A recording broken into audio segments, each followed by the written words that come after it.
mangorongoro iakavaly iaka napetraka andragnahary ambila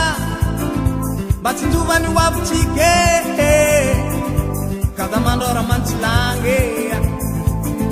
agnino manetitetika alavaly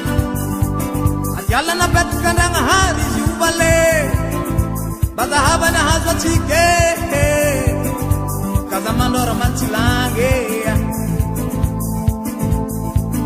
Mangoro iaka tany vakivaky sy ohatsy hoiseky tany fitrahatsika ko manetikala tsisy tsiotiko sady tsy hoadio mba indreky zaka mba iagnatsika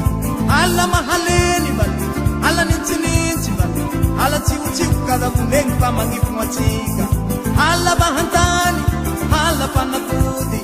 ala fiagnatsika kadavonegny fa magnifogno atsika ba Mangoro iakavaly manetika alavaly mangoro iakavaly manetika alavaly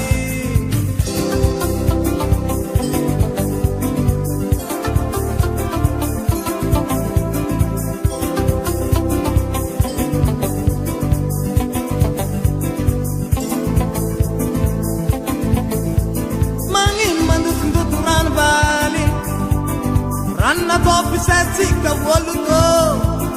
matsinjuva pasalamange kada mandora mantsilange mangin mamun bibi na petka ndragnahary ambila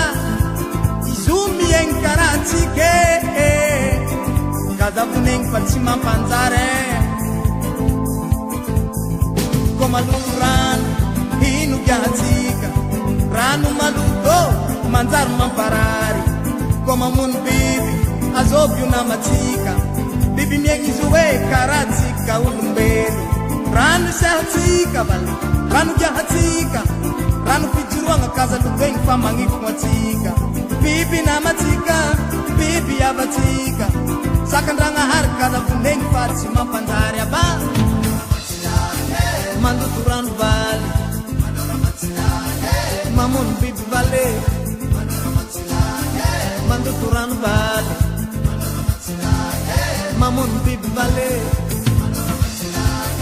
mandoto rano valy Mamun